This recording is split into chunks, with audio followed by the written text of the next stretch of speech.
Hey, my name is Pinky Ghelani and I'm here for the Snappy 7 with Hillary on Nairobi News.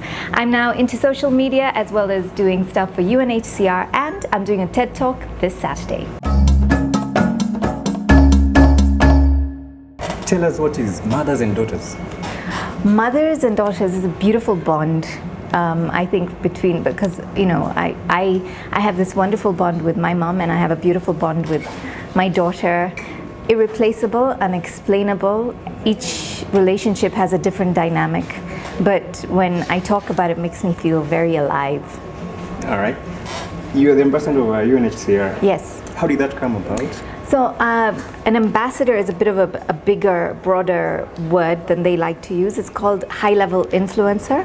So myself, Amina, and Mercy Masiga we're all the Kenyan representatives. There are a bunch of African celebrities, and we're part of the Kenyan representatives. Yeah. So the UNHCR high-level influencer, basically our job is to raise awareness on the refugees in Kenya and to raise funds as well. So that came about because the UNHCR approached me and they're like, look, this is our project. We need help to bring awareness. And their stories just reached out to me, and I really felt for what was happening with refugees. And initially I thought it's not my problem. And then after I learned more about what they go through and how we can support them, I felt a part of this project. Yeah. And when did you start to be an ambassador? So this was November last year. Yeah. November so you've been 2017. traveling to all the refugees? So I've been to Kakuma. Yeah. They don't really take me to Dadaab. Why not? I think it's a lot more riskier. I would like to say that, but they've never said that. But yeah, I've been to Kakuma and spoken to the people there who are amazing, talented. It's just unfortunate because they're like you and I, and they're just, in a war-torn country and forced to fled. And you and I can help them. And help how? So there is an M-Pesa number that we can donate any amount to. You can go to unhcr.donate.org. No, it's donate.unhcr.org, and you'll find the M-Pesa number there. And just contribute. Anything. Anything. Yeah. A little bit goes a long way. All right. It goes to education, it goes to their food, it goes to their housing. It's a big deal, yeah. And why do you say life is about being in the moment? Where did that phrase come from? Well, there have been times in my life where I've been forced to be very present and in the moment. Yeah. Which some have been great, fantastic experiences, and some have been some not so great experiences. Yeah. But I think the life lesson that I've learned there is that at every given chance you need to be present. Today we're very busy looking at our phones, sitting in traffic, thinking about things that, did I leave the cooker on? We forget that what's happening right here and right now. This is exactly where you and I are meant to be. Yeah. But we have to be very present to be able to appreciate it. TEDx is coming up. Yes, that's it. On Saturday, yeah. On Saturday. What is it about? So this is what I'll be talking about, being in the present moment. I'll be teaching them a trick, which I won't teach you here. You have to come for the talk if you want to learn that trick on how you can be in the moment and how important it is. And where is it happening? It's at ISK, yeah. People are going to buy tickets, so it's an invite only? So you can send an email, gin@isk.ac.ke. I'm glad I remembered that. And that's where you send the email, and then they'll get back to you about, whether you can come. I think it's only open to 100 people. 100 people? You also modeled, or do you still model? I still model if somebody wants me to model. I'll still do it. It's my passion. You're in your early 40s, eh? Yeah. 16, I'm 16. You're no, I'm 16. kidding. Okay, you're 16. All right. Do you think it's time for you to leave the catwalk and let the younger people take over? If they, or mentor them? I don't mind. I have no competition with younger models. When I'm asked to model, I will model because it's a great privilege that people still think of me that way, and I love it. I love being on the catwalk, and I love I just suddenly come alive when I'm on the catwalk. I gladly mentor models. In fact, just the other day I was speaking to models about that pay models. Yeah. So that speaking to them about what exactly that you know, you've built some momentum, but where is it going? So yeah, I'm happy to speak to models and show them the way. If that. Yeah. When you were starting, did you go through what some of the models you are saying they're going through right now? Yes. Although most of the time I had a really good agency representing me. So that's also essential. You know, get good representation. Yes, they'll take a commission, but it's worth it. You don't have to be chasing anyone for money, and you know they will sort out all the dirty work, basically. Yeah.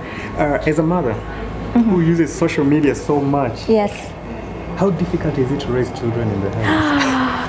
Okay, so are you asking me about like the time I spend on social media? The time you spend, and then you have children there, and there's this hashtag which has been going around, wazazi. Yes. As a parent, how difficult is that when you see what is going on and what is happening? Okay, so I'll tell you, we're walking into uncharted waters when it comes to, you know, the parents of my age who have kids who are now turning into, they'll get into this teenage life, and they will look for validation online, as people do. So for me, I'm trying to build strong characters that it doesn't matter. It doesn't matter how many likes you get. It doesn't matter, you know, what you are online. As long as you are okay within yourself, the outside doesn't really matter. And it's tricky for a parent today, because how much can you control your children? And how much can you keep up with them as well? My advice to the children who are exposing themselves in order to get more, you know, likes. Yeah, likes. Look, you guys are young. I would say just really protect yourself. It's very essential to protect yourself. It's unfortunate that we've glamorized pornography. It is, you know, all this, and the role models that, you know, are worldwide are doing the same. So of course, the youth are going to follow that. So it's up to the parents to consistently talk to your children that yes, it is your choice at the end of the day when you are an adult. It is a choice how you will expose your body or show your body, etc. But there is a limit, you know, because once it's out there, it's out there. You need to be having those uncomfortable conversations. You need to be telling them, look, if this is what you do, these are the consequences and the circumstances you might find yourselves in. You're on radio, you're on TV. Yeah. What can you say has changed? And do you think at the moment right now, the media personalities who are taking over, who are in the limelight, uphold ethics? Oh gosh, okay, a lot has changed since I was last in the media. Maybe I've just grown older, that I just find a lot of the things that are being done, I'm like, ooh, that's a bit much. But again, it comes down to this whole, you know, we've opened ourselves up to social media where it's, you are your own editor, so you can post whatever you want. I just think that, I don't know about ethical, everybody who's doing what they're doing, each to their own. My thing is that you need to be able to put your head down on the pillow at night and say, I did whatever I did today with integrity and with dignity. And these are the things that I really feel that it's a personal thing. As a mother married, yes. Tell us how it is at home with Raj. Yummy. Yummy? He's a great guy. I really think he's one of my biggest blessings. And you know, he's very supportive. He's got a great sense of humor, which is important. He's a beautiful father.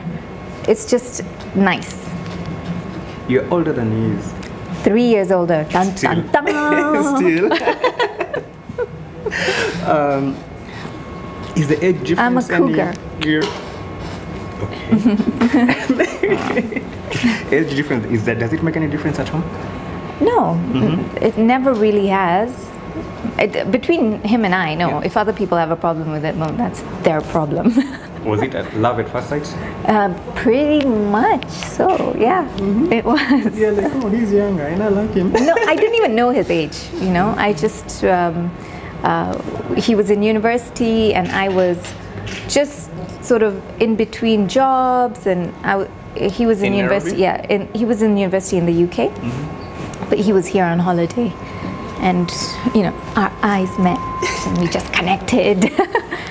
No, it's been fabulous.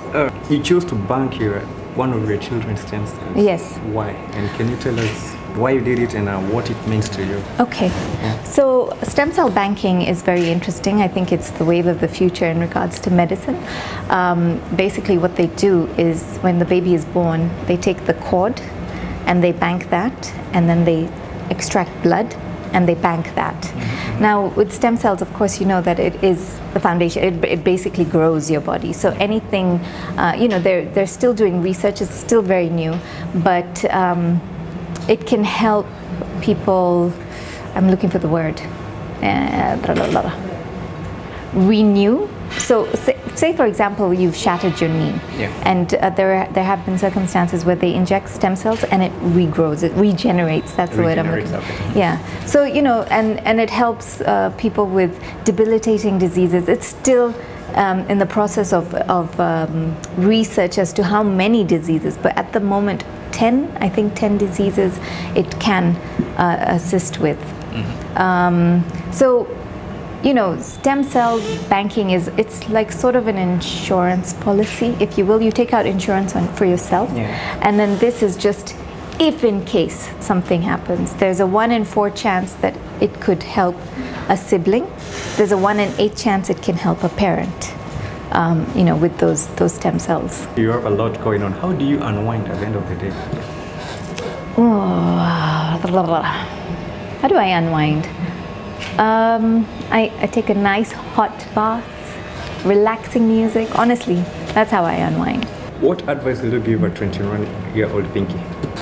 That it doesn't really matter, it's not that serious, enjoy yourself, and people's opinions are not that important. Mm-hmm. And what is the most annoying thing in being in the public eye? When you walk around, people say hey to you?